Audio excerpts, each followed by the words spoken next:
Good evening and welcome to the Bench Jeweler's Workshop. So far we've had a couple of lessons now, and we're just going back as a review to show you what we did do. And first of all, we started out with making little Indian feathers, or just feathers, and we were drawing them out on a piece of paper just like this. We actually put the detail in so we knew about how we wanted it to look. And then we glued this onto our sheet of copper and sawed it out. And then we used a couple of different gravers. One is called a wriggle cut, not a wiggle, but a wriggle cut. And it uses a straight edge. We also use the straight edge to make the little bright cuts that you see on these little edges here. And that's sort of how we done that particular style. Then the other one here, we used a little punch and did some little decorations in it. And then again we wriggle cut it and then put some bright cuts in it, which you can see following it down. After that we built a third one, and we used a round nose graver. We made a grape leaf. This is kind of the shape of what a grape leaf would look like. And back in the old days in South Dakota, they were starting out with clear in the 1800s. They were making tricolor gold, and it was called Black Hills Gold. And they used silver colored gold, and they used copper gold, and then of course I think it was 12 karat gold. Most of all their jewelry is 10 and 12. So that was kind of how that was done. So what we did is we kind of followed theirs. We did the little wriggle cut here, and then we did the little bright cuts with the round nose graver. So that's kind of where we're at on those lessons. Now in lesson 3, I've decided what we're going to do is the actual silversmith. Now silversmithing would be maybe a difference in use. I got another one here I forgot to show you, and that's this one here. These are just some of the designs that we had made. So, but silversmithing, we're gonna actually use a chasing hammer, and we're gonna use, I believe it was 22 gauge silver wire. Now, silver wire is round. It might have been 20 gauge. I'm going to check that, but I believe it was 20 gauge. Now, this is silver wire. Now, this is the wire that we actually sell, and it's called Silverlight. It's on our website. And the difference between this and just sterling silver is one thing, a little bit more in cost, but it doesn't tarnish quite so fast, so you can actually solder on it and get away without it turning black and tarnishing most of the time. Every now and then you run into a little trouble, but this doesn't oxidize because it has another separate oxidizing agent mixed into the silver. It's still sterling silver, but it has a deoxidizing agent in it, and it helps it not tarnish so fast. This works really well if you don't want to make a tarnished item, and you can antique them if you want, and that does give them a different look. This doesn't work as well for that. This is more for polishing it out and leaving it in a polished state. But anyway, enough of that. So this is how it's made. This has been used with a little hammer, and we left hammer marks in there, as you can see. We're also doing a little dexterity work here. We're getting used to using tweezers and putting jump rings on. And the next step after that would be to solder those jump rings so they don't come loose. And that will be a soldering stage or a soldering lesson along with the jump rings. Without further ado, let's get started, shall we?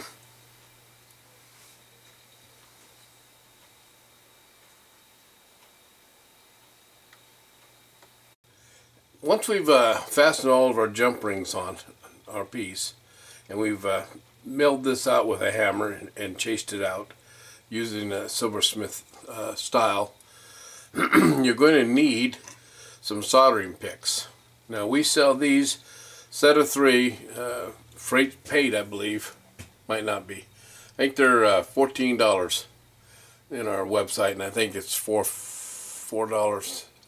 You'll have to check and see. I think it's for freight shipping on this. It's reasonable, believe me.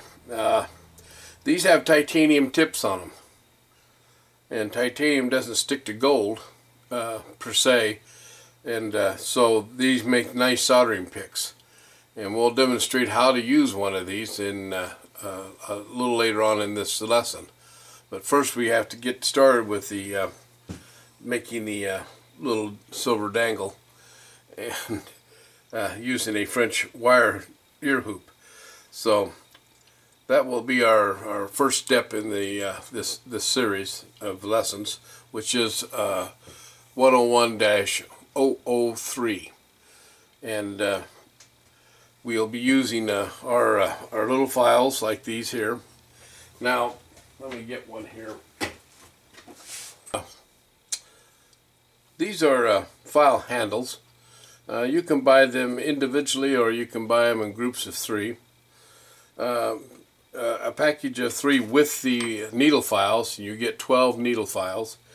Out of those 12, there's 3 or 4 that are really used a lot, which is why we recommend that you buy 3 handles. And these just slip in there just like that. See this little tiny handle? That's too hard to work with when you're doing jewelry work. You want accuracy, and you want to be able to keep your fingers from cramping up. So these slip in here just like that.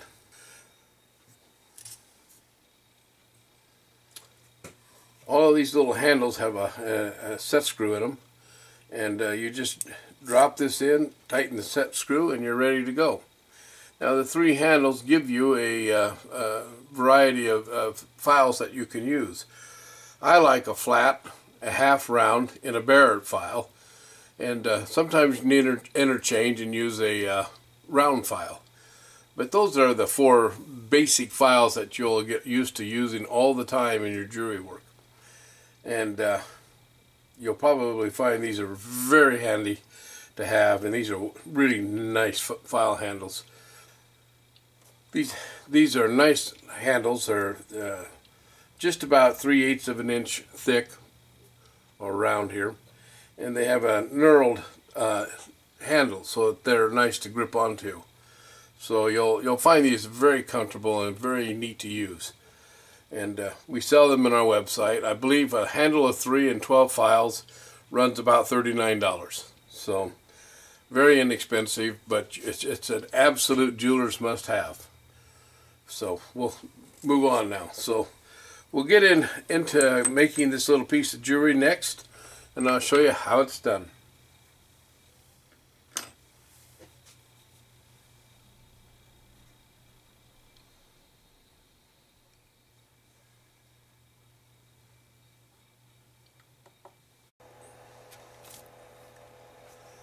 The next thing we want to look at are some steel blocks that we're going to need to do some wire forming with the wire. This is, once again, this is a piece that we did with wire forming. We just peened it out with a hammer. With the chasing hammer is what I use. There's other ways to do it too, but what I try to show you now is methods that work the best. This is a 3" by 3" steel block. It's 3/4 of an inch thick, and it's heavy. So if you want to buy one of these, they're $17.95. My first recommendation when you get this is to cut yourself a piece of pine wood that's a little bit larger than this, and then you can use a good heavy epoxy resin glue and glue the base down onto your pine wood, and sand the corners of your pine wood so that it's smooth and you don't get a sliver.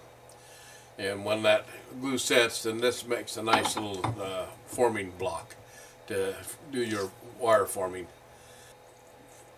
These are great for wire forming, and you can also use them for sheet metal, silver sheet metal, to do some forming and chasing with them. For $14, this is a 4x4 steel block. We sell these. Excuse me. We sell these. It's about a 1/4 of an inch thick,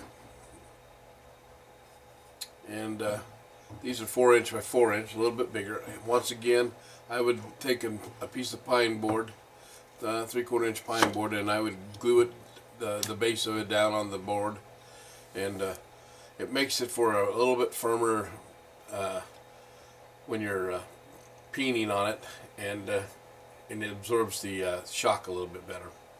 So these are not perfect, by the way. They have little discrepancies in them. I'm not selling them to be perfect. We have these done by the machine shop. We order this in sheets, and then we have it cut by the machine shop. And they're not, like I said, they're not perfect, so don't expect them to be just beveled and all that goody stuff. You don't need it. You're going to about pound on them anyway with a hammer, no less. So anyway, those are the basics here. You can go with a good 3/4 inch 3x3 piece of steel, and it's plenty big enough to do 95% of everything you're going to do. So this one here's got a wrapping around it, and it's got oil underneath of it. That's why I don't want to take it up and to do it, because it does keep it from rusting. And so we can move on here a little bit. Okay, now the soldering picks. I'm going to show you how we use these a little bit. You're going to have them, and you're going to have a little torch to go along with them. So let me, a number of different ways to buy torches. Now we carry these for I think about $22. They do not come with the butane. You have to go to a hardware store like Lowe's or Home Depot or Menards, one of them, and buy a bottle of butane, and then they fill up from the bottom here. And when it starts fizzling out at the bottom, you're ready to go. And there's your form. And then you can push this little button right here, and it stays lit. So let's see. Can you see that? Yeah, I think you can see it. It's a nice torch, and it works fairly well for about 90–95% of everything you're going to do. So, all right. So. Rio Grande makes these. I've never been able to find them anyplace else. This is another style of torch. It's about a $150 torch, and I use my own special made tips here. they're out of the silver paste that we sell, and these work pretty good until they get too hot down here at the bottom, and that plastic melts. It goes poop, and that's gone. So that's another one we can go to. And if you need a lot of heat, there's a bigger one here for doing a lot of heavy sterling silver. If you're doing a big heavy ring or something, this is a nice torch to go to. So, and this one runs off of oxygen and propane, and this one runs off of oxygen and propane too. So, big difference between the heats. So, let's move on now. So now we've got a steel block here. I think it's strong enough to do what we want to do. So we can use, I think that's the 22 gauge or 20 gauge silver wire here. So we'll just try to leave a straight piece. What we'll do is we've got some nylon pliers here that won't mar your silver up, and we're going to just kind of straighten that out a little bit. Alright, now we're going to take the other one that we already made to show you, and we're going to try and make it about the same length. So if I can find something here to...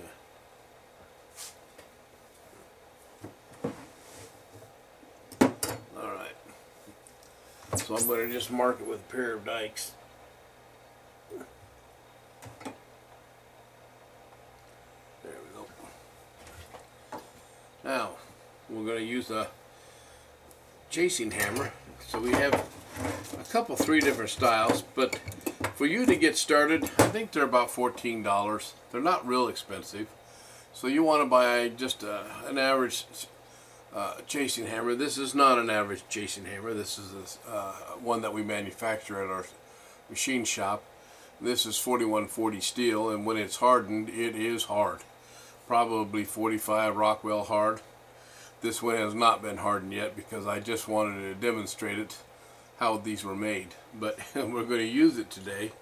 So we're going to go here and we're just, first of all, let's get that out of the way. And I don't know, this may not be tight enough, heavy enough, so. Alright, so now you can see what I'm going to do here. I'm just going to use a chasing hammer. Probably need to come up a little higher here.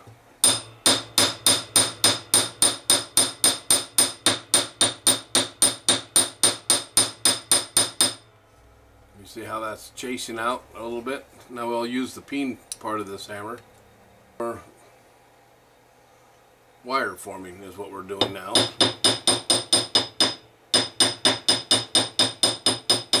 I'm going to go just past where I marked that. Now this block would work a little bit better if you had it on a wood platform, as I suggested, a little piece of 3/4 inch pine 5 by 5, and glue this on there, and it'll work just fine for you. We're getting by. I'll probably sell this one instead of $14.95. I'll probably put it on the website as used $13.95. You know, I kill myself here.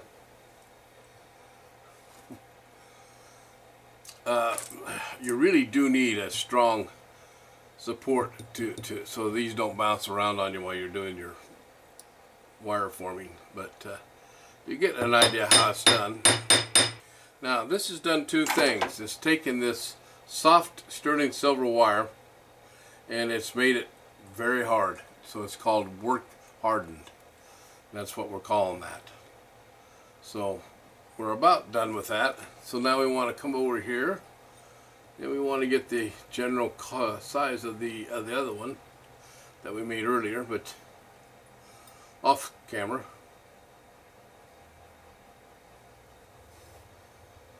And here we are.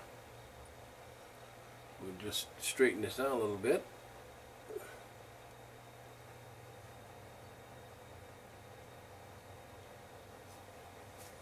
And I'm using the wrong cutters. So let me go get a pair that work.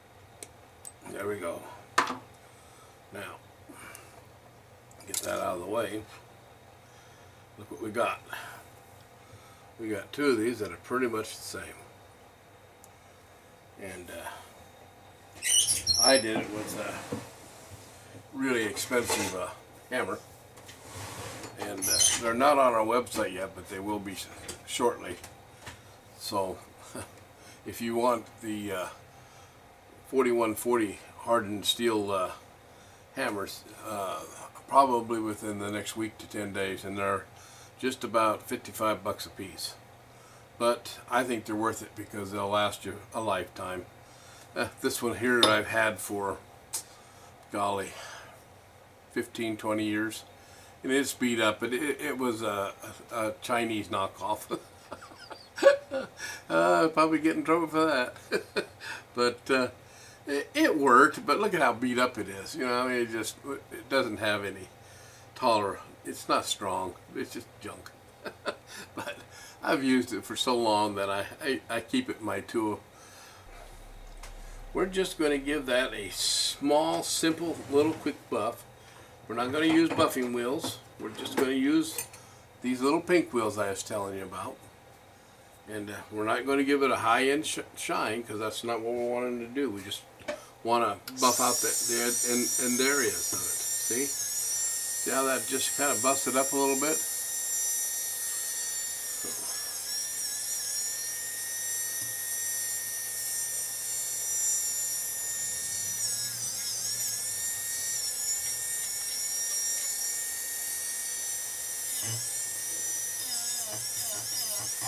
Yeah, make sure you hang on to your piece, because it will fly.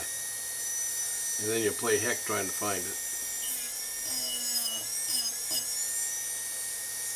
Alright, I think we've tempted fate enough here. Okay, now, the next thing, we got to put a little drill hole through there. Well, nope, that isn't quite next. I kind of jumped ahead of myself here. We want to use those little silver buffing wheels here, these cutters. They're just a fine pumice is what they really are. And we carry these in stock most of the time, but sometimes we run out. So bear with me if you order them and we have to back order them. It's going to probably take 2 days or 3 days to get another batch of them in. Okay. Put a little center punch in that. Now we're going to take a drill bit, and this is the size that I chose. Really don't know what size that is, but it's a small one.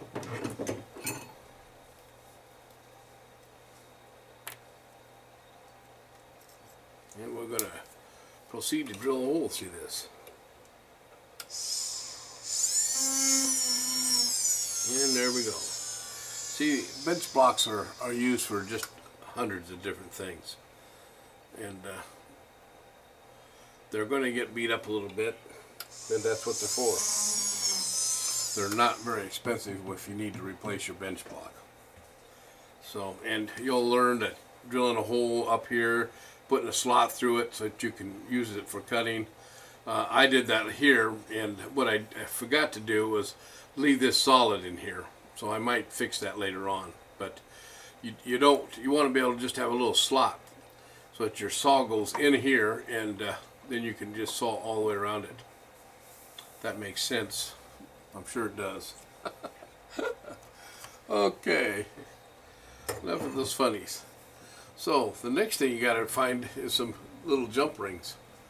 And I used 3 jump rings on these, and a French wire hoop, which is right here. So let's go ahead and straighten our wire, our earring wire out just a little bit so it's nice. And you can polish these up a lot better than I'm doing. It's just wire forming, and we're just using a chasing hammer to have a little fun. Make some little quickies, and there you go. You got something that you can probably sell for $15. And have 5 or 6 in it. So I'm kind of telling you how to do that. Anytime that you start working with silver, it gets expensive fast. Especially right now, it's at $22.75 an ounce for pure silver, and then you're mixing copper in that. I think they use some other items when we get our starlinium, so that keeps it from oxidizing. So it's a little more expensive than just buying a piece of wire, say it's just sterling silver. So you do want to buy the starlinium, because it keeps it from oxidizing so bad.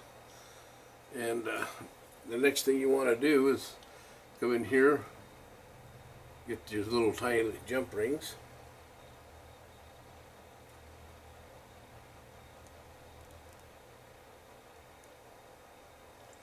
And that's called dexterity. I did that with eyes I can't see with anymore. Let's see if we can keep that in there. Nope, I dropped it. That's what you get for not being able to see.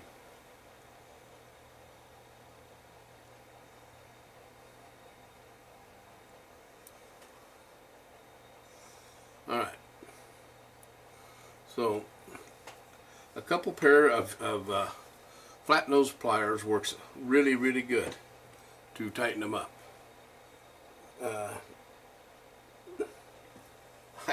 I'm just using straight old tweezers, which is not a great way of doing it, but it works too. Now, when you're closing a link, you have to bend past it and then push it forward and to join and make the joint tight. Let's see if we can come up a little bit.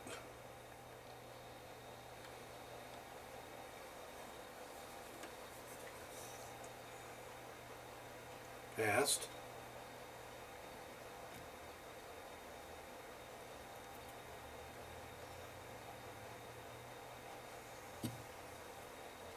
This would really work better if I just go get some chains and all this, but they're clearing the back in the schoolroom.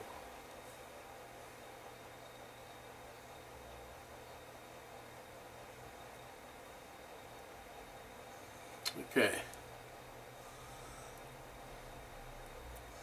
Now we could solder these, but I think we'll save the soldering lessons for later, another day.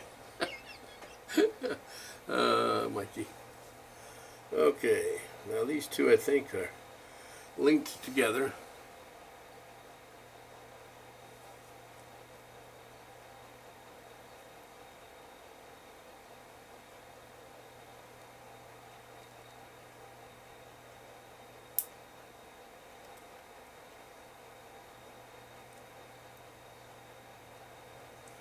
Now we got 2 and 1.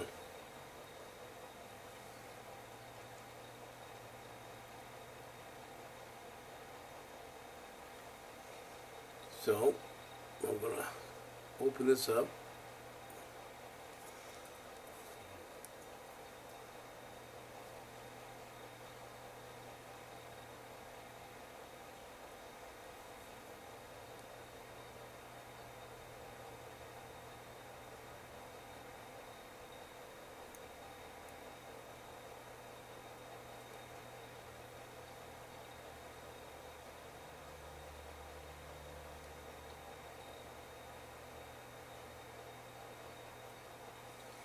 Alright, so now we got 3, which is what we wanted.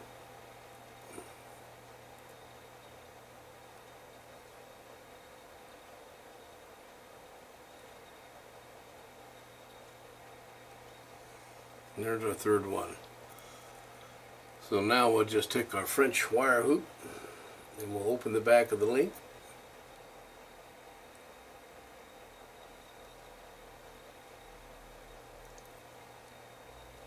Oops. Alrighty.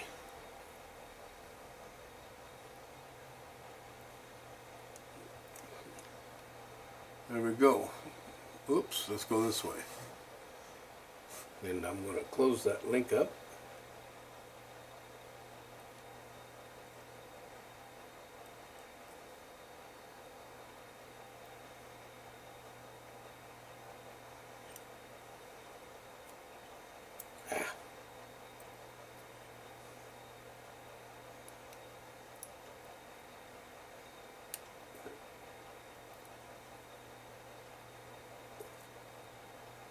And we have a pair.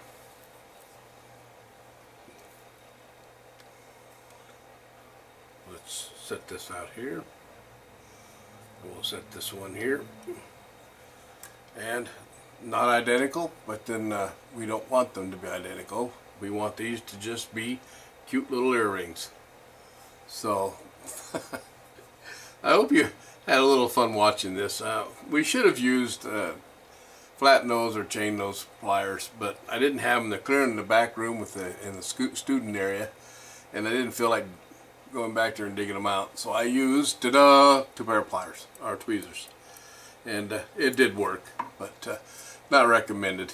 We'll put up and set up a little bit better for the next lesson, 004, and that'll be more detailed in some jewelry making, and then we'll probably start doing some solder work.